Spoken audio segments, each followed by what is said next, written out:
Bonjour à tous, merci de nous rejoindre pour ce nouveau journal d'information locale. Voici le sommaire de ce mardi 17 octobre. Il a endossé le rôle de professeur. Le joueur du SCO Loïc Puyot a lu la dictée d'Ella à des collégiens d'Angers ce lundi après-midi. Retour sur cette initiative dans un instant. Les motards organisent une grande manifestation nationale ce samedi pour protester contre un certain nombre de mesures. Christian Broutin, membre de la Fédération des motards en colère, nous expliquera pourquoi. Si vous avez le goût du détail et de la précision, vous aurez peut-être envie de vous rendre ce week-end à Montreuil-Juigné où se tient le salon de la maquette. Nous irons à la rencontre de ces passionnés de modélisme à la fin de ce journal. Et on commence avec l'image du jour. Ce mardi matin, les salariés du groupe pharmaceutique MSD, dont l'entreprise est située à Beaucouzé, ont planté des croix blanches devant leur site. Cette action symbolise l'enterrement de leur poste et fait suite à l'annonce de la direction de vouloir fermer le site angevin. 71 contrats en CDI vont être supprimés, ainsi que 27 postes de sous-traitants. Écoutez la déception de leur délégué syndical. On s'est énormément investi, tous autant qu'on est, pour être très bons professionnels. On a montré qu'on y arrivait. Et voilà, là on a l'impression de se faire jeter comme des salariés Kleenex et bon, ça ne nous va pas. Eux aussi se mobilisent pour leurs emplois. Les syndicats de ThyssenKrupp ont tenu une conférence de presse ce lundi soir. Pour rappel, leur entreprise produit des ascenseurs à Saint-Barthélemy d'Anjou. Début septembre, la direction a annoncé la suppression de 64 postes. Les salariés sont inquiets quant aux perspectives d'avenir de leur entreprise. Les syndicats demandent donc des preuves de pérennité du site. Nous souhaitons défendre des postes qui nous paraissent indispensables pour pouvoir renouer avec une activité future, ce que la direction qualifie comme compétences clés et sur lequel nous avons des discussions. Et également, nous avons une demande très forte des salariés pour obtenir des garanties sur le futur qui peuvent se traduire par des accords concernant la pérennité du site. C'est avec beaucoup de concentration que 58 élèves du collège David d'Angers ont réalisé une dictée ce lundi. Et pour cause, c'est Loïc Puyot, le milieu de terrain d'Angesco, qui est venu jouer les professeurs le temps de l'exercice. L'association européenne contre les leucodystrophies organise cette dictée chaque année dans 2000 établissements scolaires. Les détails avec Clotilde Leguévac.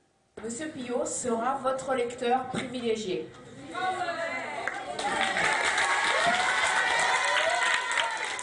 Ces élèves de 5e et de 4e ont eu le droit à une belle surprise. À l'occasion de la dictée Ella, ils ont reçu la visite de Loïc Puyot.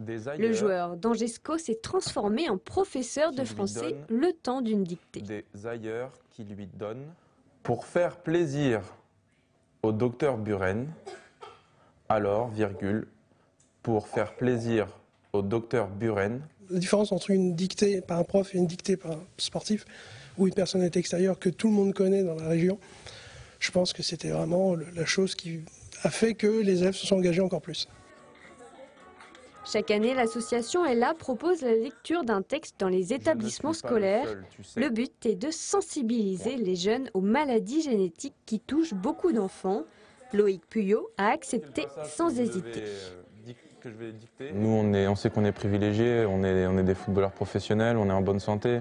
On est, je pense, obligé de se tourner vers ces personnes qui ont besoin d'aide, qui ont besoin de soutien, qui ont besoin de financement. Et donc, que ce soit Ella ou une autre association, moi, si je peux aider, c'est le minimum que je puisse faire. Invente une fin à cette histoire, tu veux ? Point d'interrogation, fermez les guillemets. C'est aussi un bon moment pour moi parce que ça me permet de revenir un peu en enfance, de me remémorer un peu les dictées d'avant. Et j'ai jamais eu de zéro, donc déjà c'est positif. Et cours pour battre la maladie. Point d'exclamation, fermez les guillemets. Tous les élèves de ce collège sont d'ailleurs invités à mettre leur basket et à courir dans la cour ce vendredi. Samedi, les motards organisent une journée nationale de manifestation. On en parle aujourd'hui avec Christian Broutin. Bonjour. Bonjour. Vous êtes membre de la Fédération des motards en colère dans le Maine-et-Loire et vous protestez aujourd'hui contre les zones de circulation restreintes qui sont donc déjà en application à Paris. Est-ce que vous pouvez nous expliquer en quoi consistent ces zones ? Oui, donc c'est un texte de 2016 de la loi concernant la transition énergétique qui prévoit que les maires peuvent définir sur une partie de leur territoire des zones dans lesquelles un certain nombre d'usagers sont interdits. Alors quels sont les usagers qui sont impliqués? Alors on est dans un contexte où tous les usagers de véhicules à moteur peuvent être interdits. Alors je souligne que ça peut être des camions, ça peut être des bus, ça peut être des véhicules légers et des motos, des cyclomoteurs, tout véhicule ayant un moteur thermique. Et ce sont les villes qui pourraient choisir les modalités de ces restrictions? Tout à fait, la loi prévoit que le maire a la possibilité de délibérer et de fixer un certain nombre de rues dans lesquelles ces usagers seraient interdits, à des heures et à des jours qui sont laissés à l'initiative du conseil municipal. Alors aujourd'hui, vos inquiétudes, c'est que ces restrictions arrivent sur Angers, dans des grandes agglomérations? Alors, ce qu'on constate, c'est qu'à Paris, la situation est devenue très difficile, puisque entre 8 h du matin et 20 h le soir, les motos d'avant l'année 2000 ne peuvent plus circuler, et que cette disposition va évoluer sur les années, puisque d'ici 2020, c'est des motos de moins de 5 ou 10 ans qui seront interdites de circuler à ces horaires du lundi au vendredi dans Paris, tous les jours, toute l'année. Alors pour vous, le motif de la lutte contre la pollution concernant ces mesures ne vous semble pas vraiment valable? Si, je crois qu'il faut lutter contre la pollution des villes. Il y a environ 40 000 personnes qui meurent prématurément de maladies pulmonaires, mais ce n'est pas sur les motos qu'on peut trouver l'origine de ces décès, de cette pollution. Alors samedi, grande manifestation, on le rappelle, à Angers. Qu'est-ce que vous allez faire exactement pour Alors à Angers, on a prévu effectivement de faire une déclaration auprès de la préfecture de cette manifestation. Nous allons faire un circuit dans l'intramuros d'Angers et demander, si c'est possible, un entretien avec un représentant de Monsieur le Préfet. Très bien, c'est noté. Merci beaucoup Christian pour ces explications.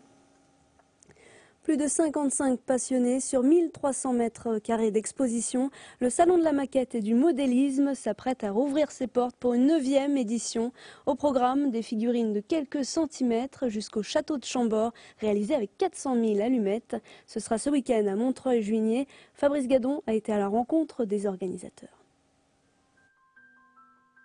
Ils ont un souci du détail qui force le respect, à l'image de cette reproduction d'un soldat allemand de la Seconde Guerre mondiale, surpris en train de satisfaire un besoin naturel.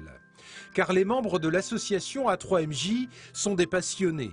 Christophe a attrapé le virus il y a une quarantaine d'années.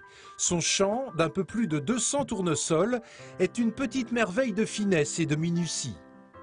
C'est un produit japonais, c'est une feuille de papier avec une découpe au laser. Donc c'est une feuille imprimée à plat, donc elle est à peindre et après à monter sur une petite tige, une par une, enfin section par section. Donc là on a exactement 5 sections plus la fleur à coller et son cœur. Donc voilà, il y a à peu près un quart d'heure, une demi-heure par fleur en fait de tournesol. Entre la reproduction du Titanic, ce paysage bucolique de la France des années 50 ou ces superbes voitures américaines, chacun peut laisser libre cours à son imagination.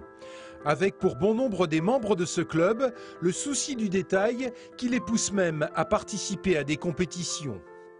On est vraiment dans un travail de recherche et là je parle surtout pour certains membres du club qui vont faire des concours à l'extérieur, entre autres le concours du salon de Saumur qui est un salon international qui s'est déroulé il y a à peu près 2 mois, où là il faut vraiment être très, très pointu quant à la recherche de l'habillage, quant à la recherche des coloris. Ce week-end, Montreuil-Juigné sera donc la capitale angevine de la maquette. N'hésitez pas à aller à la rencontre de ces passionnés. Voilà, c'est tout pour aujourd'hui. Merci beaucoup de nous avoir suivis. Je vous rappelle que tous nos programmes sont à retrouver sur le site internet de la chaîne angers-télé.fr. Merci et à demain pour un nouveau JT.